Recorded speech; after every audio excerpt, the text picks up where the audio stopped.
ওসমান হাদির মৃত্যুকে কেন্দ্র করে পুরো বিএনপির বিরুদ্ধে একটি বড় জনগোষ্ঠীকে, যারা আমরা বলি ভারত বিরোধী গোষ্ঠী, তাদেরকে ফেলে দেওয়ার একটা সুনিপুণ চক্রান্ত বা মেটিকুলাস ডিজাইন ছিল। তাদের পরিকল্পনা ছিল যেমনি ভাবে মেটিকুলাস ডিজাইনের মাধ্যমে 17 বছর 16 বছর পর আওয়ামী লীগকে ক্ষমতাচ্যুত করে এখন একেবারেই পর্দার আড়ালে পাঠিয়ে দেওয়া হয়েছে, ঠিক তেমনি ভাবে ওসমান হাদির হত্যাকাণ্ডকে কেন্দ্র করে বিএনপির ওপর জনরোষ সৃষ্টির একটি ঘৃণ্য প্রচেষ্টা ছিল। ওসমান হাদিকে হত্যা করা হয় বিএনপিকে রাজনীতি থেকে মাইনাস করার ষড়যন্ত্রের অংশ হিসেবে। আর ওসমান হাদির মৃতদেহ বাংলাদেশে আসার পর যে দুটো বড় পত্রিকার অফিসে হামলা হয়েছিল, উদীচী অফিসে হামলা, ছায়ানট অফিসে হামলা হয়েছিল, আমরা তো এটা জানি যে ওই মব ওই রাতেই বঙ্গভবনেও হামলার পরিকল্পনা নেই এগোচ্ছিল। সেই রাতে বঙ্গভবন আক্রান্ত হতো, রাষ্ট্রপতিকে হত্যা করা হতো। আর রাষ্ট্রপতিকে হত্যা করলে ইউনূস তার নিজের নির্বাহী ক্ষমতা বলে কোন একটি কঠিন সিদ্ধান্ত নিত অথবা নাটকীয় কোনো ঘোষণা দিয়ে বিপ্লবী সরকার গঠন করে ফেলত। সেই দুই পত্রিকার অফিসে হামলার পর ইউনূসের অত্যন্ত আলোচিত এবং বিতর্কিত প্রেস সচিব, তিনি তো প্রকাশ্যে স্বীকার করেছেন যে তারা ফেল করেছেন। আমরা তো এটাও শুনেছি ইউনূসের লোকদেরই মুখে যে এই হামলার সময় ইউনূসের প্রভাবশালী কিছু উপদেষ্টা নীরব ছিলেন, নিষ্ক্রিয় ছিলেন। এই কথা আমরা শুনেছি যে কিছু কিছু উপদেষ্টা এটার পেছনে কলকাঠিও নেড়েছেন। ওসমান হাদির হত্যাকাণ্ড এটা স্রেফ একটি হত্যাকাণ্ড নয়, এটি ঠিক যেমনি ভাবে 2024 সালে আবু সাঈদের নিহত হওয়ার ঘটনার মাধ্যমে আওয়ামী লীগ সরকারকে ফেলে দেওয়া হয় এবং আওয়ামী লীগের নির্বাসনে পাঠানো হয়, ঠিক তেমনি ভাবে দ্বিতীয় পরিকল্পনা ছিল ওসমান হাদিকে কেন্দ্র করে বিএনপিকে রাজনীতি থেকে নির্বাসনে পাঠানো। সেই ষড়যন্ত্রের হাত থেকে দেশ এবং জাতি রক্ষা পেলেও আমরা এখনো এই রহস্য জানি না। এই ষড়যন্ত্রের ঘটনার ষড়যন্ত্রের বিষয় অনেক কিছুই জানি না, আমাদেরকে জানতে হবে। আপনারা জানেন যে বাংলাদেশের পররাষ্ট্র মন্ত্রণালয় ইতিমধ্যেই ঘোষণা করেছে যে প্রধানমন্ত্রী তারেক রহমান ভারত সফরে যাবেন তখনই যখন ভারত কিছু শর্ত পূরণ করবে, এবং সেই শর্তগুলোর মধ্যে একটি হচ্ছে ওসমান হাদির খনিদের প্রত্যর্পণ।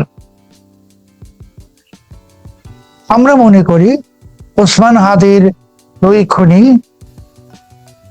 ফয়সাল করিম, মাসুদ এবং আলমগীর হোসেন, যারা বেশ কয়েক মাস যাবৎ ভারতে বন্দী আছে, তাদেরকে বাংলাদেশে ফেরত আনা খুবই জরুরি।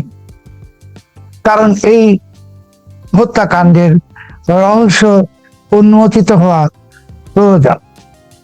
পাশাপাশি আমরা এটাও মনে করি যে এই হত্যাকাণ্ড এমন নয় যে এই ফয়সাল করিম বা আলমগীর হোসেন দুজন মিলেই এই হত্যাকাণ্ডটি ঘটিয়েছে। এই হত্যাকাণ্ডের পেছনে অনেক গভীর ষড়যন্ত্র এবং অনেক লোকজন জড়িত আছেন, এটার কিছু ইঙ্গিত বা আলামত আমরা এর মাঝে দেখতে পেয়েছি। উদাহরণস্বরূপ বলা যায় যে ওসমান হাদি নিহত হওয়ার পর তার ভাই ওমর হাদি যখন প্রকাশ্যে বললেন যে এই হত্যাকাণ্ডের পিছনে ইউনুস এবং তার লোকেরা দায়ী, তার ঠিক কয়েক ঘন্টার মধ্যেই তাড়াহুড়ো করে ওমর হাদিকে বার্মিংহামে বাংলাদেশ দূতাবাসে পাঠিয়ে দেওয়া হলো। ওমর হাদির তো বার্মিংহাম দূতাবাসে বা কোনো দূতাবাসে কাজ করার মতো কোনো অভিজ্ঞতা নাই, বিশেষ করে বার্মিংহাম। তো তাকে কেন পাঠানো হলো? তাকে কি সাংবাদিকদের কাছ থেকে, গণমাধ্যমের কাছ থেকে আলাদা করে দেওয়া হলো, বিচ্যুত করা হলো, লুকিয়ে ফেলা হলো? কারণ যখন থেকে ওমর হাদি বার্মিংহামে গেছেন তারপর তো আমরা আর তার কোনো সারা শব্দ পাচ্ছি না কোথাও। একইভাবে আমরা কিন্তু এখন জানি না যে ওসমান হাদির স্ত্রী রাবেয়া ইসলাম শান্তা তিনি কোথায় আছেন, কেমন আছেন, ওসমান হাদির সন্তান কেমন আছে, আমরা তো জানি না। যা আমরা জানি যে ওসমান হাদি নিহত হওয়ার পর ইনকিলাব মঞ্চের জাবের তিনি মামলা দায়ের করেন। মামলা তো দায়ের করে নিহতের পরিবার স্বজন, এমন তো না যে ওসমান হাদির কেউ নেই, তার স্ত্রী আছেন, তার আত্মীয় স্বজন আছেন, তার ভাই আছেন, তাদেরকে বাদ দিয়ে জাবের কেন মামলা করলেন? রহস্যটা কোথায়? এখন আমাদেরকে একটু পিছনে ফিরে তাকাতে হবে। ওসমান হাদি যেদিন গুলিবিদ্ধ হয় সেদিন ঢাকার একটি হাসপাতালে বিএনপি নেতা জনাব মির্জা আব্বাস গুলিবিদ্ধ ওসমান হাদিকে দেখতে গেলে ইনকিলাব মঞ্চের কিছু চিহ্নিত মুখ তারা এক ধরনের ন্যারেটিভ ছড়ানোর চেষ্টা করে যে এই হত্যাকাণ্ড ঘটিয়েছেন মির্জা আব্বাস। যারা এই ন্যারেটিভ ছড়ানোর চেষ্টা করেন তাদের মধ্যে এমন কিছু নাম ছিল যাদের বিষয়ে পরবর্তীতে ওসমান হাদির নাম ভাঙিয়ে বা ইনকিলাব মঞ্চের নাম ভাঙিয়ে নানান ধরনের সুযোগ সুবিধা নেওয়ার অভিযোগ উঠেছে। আসলে তাহলে ওসমান হাদিকে হত্যাটা করা হলো কেন? ওসমান হাদিকে হত্যার পেছনে শুধুমাত্র যে একটি নির্বাচনী এলাকায় একটি বিশেষ রাজনৈতিক দলকে ফাঁসিয়ে দেওয়া মানে বিএনপিকে, এটা কিন্তু না। ওসমান হাদির মৃত্যুকে কেন্দ্র করে পুরো বিএনপির বিরুদ্ধে একটি বড় জনগোষ্ঠীকে, যারা আমরা বলি ভারত বিরোধী গোষ্ঠী, তাদেরকে ঠেলে দেওয়ার একটা সুনিপুণ চক্রান্ত বা মেটিকুলাস ডিজাইন ছিল। তাদের পরিকল্পনা ছিল যেমনি ভাবে মেটিকুলাস ডিজাইনের মাধ্যমে 17 বছর 16 বছর পর আওয়ামী লীগকে ক্ষমতাচ্যুত করে এখন একেবারেই পর্দার আড়ালে পাঠিয়ে দেওয়া হয়েছে, ঠিক তেমনি ভাবে ওসমান হাদির হত্যাকাণ্ডকে কেন্দ্র করে বিএনপির ওপর জনরোষ সৃষ্টির একটি ভিন্ন প্রচেষ্টা ছিল। -2 ফর্মুলার অধীনে প্রথমে আওয়ামী লীগ বাদ পড়েছে, এইবার বিএনপিকে বাদ করার ষড়যন্ত্র ছিল। তাহলে এই ষড়যন্ত্র কে করেছেন? এই ষড়যন্ত্র তো নিশ্চয়ই বিএনপি করে নাই। এই ষড়যন্ত্র কারা করেছে? আমি ওসমান হাদির বড় ভাই ওমর হাদির ভাষায় যদি বলি যে ওসমান হাদির হত্যাকাণ্ডের পেছনে ইউনুস এবং তার লোকজনেরা জড়িত, তাহলে এই ইউনুস এবং তার লোকজনেরা এই হত্যাকাণ্ডটা ঘটিয়েছিল কি বিএনপিকেও রাজনীতি থেকে নির্বাসনে পাঠাতে? বিষয়টা কিন্তু খুবই সিরিয়াস একটা বিষয়। এটা অবহেলা করার মতো ঘটনা নয়। পাশাপাশি আমরা জানতে পেরেছি যে ওসমান হাদির যে দুই খুনি যারা বর্তমানে ভারতে কারাগারে আছেন, ফয়সাল করিম মাসুদ এবং আলমগীর হোসেন, তারা তদন্তকারীদের কাছে জিজ্ঞাসাবাদে কিছু তথ্য দিয়েছেন। সেই তথ্যে তারা বলেছেন যে এই হত্যাকাণ্ডের ষড়যন্ত্রটা কিভাবে করা হয়, এই ষড়যন্ত্রের পিছনে কারা ছিল, এই হত্যাকাণ্ড ঘটানোর জন্য তাদেরকে কারা অর্থ দিয়ে, অস্ত্র দিয়ে সহযোগিতা করেছে। এই যে নামগুলো বলেছেন ফয়সাল করিম এবং আলমগীর হোসেন, নামগুলো তো আমাদের প্রত্যেকের জানার অধিকার আছে। আমরা জানতে চাই, আমাদের কাছে অসমর্থিত একটি সূত্রের তথ্য আছে যে এই হত্যাকাণ্ডের পেছনে যাদের নাম ফয়সাল করিম এবং আলমগীর হোসেন বলেছেন, তাদের মধ্যে ইউনূসের 3 জন উপদেষ্টার নাম বলা হয়েছে, 3 জন।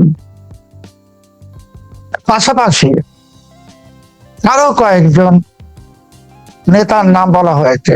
এরা কেউ বিএনপির নেতা নন বা আওয়ামী লীগেরও নেতা নন। আমরা সুনির্দিষ্টভাবে জানতে চাই, দেখতে চাই ভারতীয় তদন্তকারীদের কাছে এই ফয়সাল করিম এবং আলমগীর হোসেন কি বলেছেন। আমরা জানতে চাই যে এই হত্যার মূল রহস্য কোথায়। এটাও জানতে চাই কেন তাড়াহুড়ো করে ওসমান হাদির ভাই ওমর হাদিকে বার্মিংহামে পাঠিয়ে দেওয়া হলো। আমরা জানতে চাই ওসমান হাদির স্ত্রী রাবেয়া ইসলাম শম্পা কোথায়, কেমন আছেন তারা, যাদের জন্য রাষ্ট্রযন্ত্র কি কি করেছে। আমরা তো দেখেছি ওসমান হাদি নিহত হওয়ার পর ইউনূসের লোকজনেরা কিভাবে প্রত্যক্ষ মদত দিয়ে ঢাকার 2টি বড় সংবাদপত্রের অফিস এবং ছায়ানটে হামলা চালানো। আমরা তো দেখেছি যে এই হামলার সময় রাষ্ট্রযন্ত্র কিভাবে নির্বিকার ছিল। এই হামলার সময় এমনকি দুঃখজনক ভাবে সশস্ত্র বাহিনী যারা ওই মুহূর্তে মোতায়েন ছিলেন, তারা কোনো কিছুই করেননি। কেন করেননি? এটার পেছনে কি রহস্য যে ওই 2টো পত্রিকার অফিসে হামলা হলো, আগুন দেয়া হলো, ওই সাংবাদিক যারা এখানে আটকা পড়েছিলেন তাদের তো মৃত্যু ঘটতে পারত, তারা তো দৈবাৎ বেঁচে গেছেন। তাহলে সেই 2 পত্রিকার সাংবাদিকদেরকে হত্যা করার, সেই 2 পত্রিকাকে ধ্বংস করার ষড়যন্ত্র কারা করেছিল? এবং এই 2 পত্রিকার উপর যখন হামলা হয় তখন ঢাকার একটি বিতর্কিত পত্রিকা তারা কি ভূমিকা পালন করেছিল আমরা সবাই জানি। সামাজিক যোগাযোগ মাধ্যমে কারা কারা কি কি ধরনের উস্কানি দিয়েছিলেন আমরা দেখেছি। এমনকি সেই 2 পত্রিকার অফিসে হামলার পর ইউনূসের অত্যন্ত আলোচিত এবং বিতর্কিত প্রেস সচিব, তিনি তো প্রকাশ্যে স্বীকার করেছেন যে তারা ফেল করেছেন। আমরা তো এটাও শুনেছি ইউনূসের লোকদেরই মুখে যে এই হামলার সময় ইউনূসের প্রভাবশালী কিছু উপদেষ্টা নীরব ছিলেন, নিষ্ক্রিয় ছিলেন। এই কথা আমরা শুনেছি যে কিছু কিছু উপদেষ্টা এটার পেছনে কলকাঠিও নেড়েছেন। আসলে ওসমান হাদিকে হত্যা করা হয় বিএনপিকে রাজনীতি থেকে মাইনাস করার ষড়যন্ত্রের অংশ হিসেবে। আর ওসমান হাদির মৃতদেহ বাংলাদেশে আসার পর যে দুটো বড় পত্রিকার অফিসে হামলা হয়েছিল, উদীচী অফিসে হামলা, ছায়ানট অফিসে হামলা হয়েছিল, আমরা তো এটা জানি যে ওই মব ওই রাতেই বঙ্গভবনেও হামলার পরিকল্পনা নেই এগোচ্ছিল। সেই রাতে বঙ্গভবন আক্রান্ত হতো, রাষ্ট্রপতিকে হত্যা করা হতো। আর রাষ্ট্রপতিকে হত্যা করলে ইউনূস তার নিজের নির্বাহী ক্ষমতা বলে কোন একটি কঠিন সিদ্ধান্ত নিত অথবা নাটকীয় কোনো ঘোষণা দিয়ে বিপ্লবী সরকার গঠন করে ফেলত। ইউনূসের তো পরিকল্পনা ছিল 5 বছর, 10 বছর, 50 বছর ক্ষমতায় থাকার। এমনকি 12 ফেব্রুয়ারি নির্বাচনের পর যখন সংসদের অধিবেশনে বসলো, তখন তো বিএনপির নেতা জনাব সালাউদ্দিন আহমেদ সংসদে বলেছেন যে ওনারা ইউনূসের অনেক খায়েশ আবদার মেনে নিয়েছিলেন, গণভোট সহ। এই কারণে যে ওনাদের সন্দেহ ছিল এসব যদি না মানতেন ইউনূস নির্বাচন দিত না। আসলে ইউনূসের নির্বাচন দেওয়ার কোনো ইচ্ছা ছিল না। এটা বিএনপির বিএনপির সাফল্য, বিএনপির একটা ক্যারিশমা। বিএনপি ওই মিশনে সফল হয়েছে নির্বাচনটা আদায় করে নিতে ইউনূসের কাছ থেকে। না হলে ইউনূস অনাদিকাল ক্ষমতায় থেকে যেত। একবার ষড়যন্ত্র হয়েছিল ওসমান হাদিকে গুলি করার দিন, হত্যা করার দিন। আসলে সেদিনই তারা ভেবেছিল ওসমান হাদি নিহত হবেন। সেদিন তাদের প্লট ছিল ওসমান হাদির মরদেহকে পুঁজি করে গোটা মানুষকে বিএনপির পিছনে লাগিয়ে দেয়। যখন সেই প্লটটা ফেল করে, তারপরে প্ল্যান বি সামনে আসে। সেটা হলো ওসমান হাদির মরদেহ বাংলাদেশে আসার পর রাত থেকেই একের পর এক নাশকতা, অরাজকতা সারা ঢাকা শহরে, সারা দেশে ছড়িয়ে দেওয়া হয়। এবং সেদিন এই নাশকতা, এই অরাজকতা থেকে জাতিকে, দেশকে অবশ্যই রক্ষা করেছিলেন বিএনপির কিছু বিচক্ষণ নেতা এবং আমাদের সশস্ত্র বাহিনীর কিছু দেশপ্রেমিক অফিসার। তারা সেদিন উদ্যোগ না নিলে বাংলাদেশ আজকে ইউনূসের কালো শাসনের অধীনেই থাকত। এই কারণে আমি বলছি যে ওসমান হাদির হত্যাকাণ্ড এটা স্রেফ একটি হত্যাকাণ্ড নয়।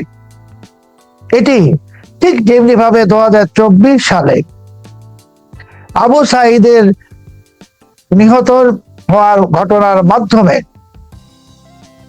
আওয়ামী লীগ সরকারকে ফেলে দেওয়া হয় এবং আওয়ামী লীগের নির্বাসনে পাঠানো হয়, ঠিক তেমনি ভাবে দ্বিতীয় পরিকল্পনা ছিল ওসমান হাদিকে কেন্দ্র করে বিএনপিকে রাজনীতি থেকে নির্বাসনে পাঠানো। সেই ষড়যন্ত্রের হাত থেকে দেশ এবং জাতি রক্ষা পেলেও আমরা এখনো এই রহস্য জানি না। এই ষড়যন্ত্রের ঘটনার, ষড়যন্ত্রের বিষয় অনেক কিছুই জানি না, আমাদেরকে জানতে হবে। ভারত সরকারের কাছে আমার অনুরোধ, ওসমান হাদির হত্যাকারীরা কি বলেছে জিজ্ঞাসাবাদে তা আপনারা গণমাধ্যমে প্রকাশ করুন। পাশাপাশি বিএনপি সরকারের প্রতি আবেদন, অনুরোধ, আপনারাও ওসমান হাদির হত্যাকারীদের বিবৃতি, জবানবন্দি সেটা আপনারা সংগ্রহ করুন, জাতির সামনে তুলে ধরুন। আপনাদেরকে মনে রাখতে হবে ইউনূস আপনাদের মিত্র নয়। ইউনূস বাংলাদেশে এসেছিল -2 পরিকল্পনা নিয়ে।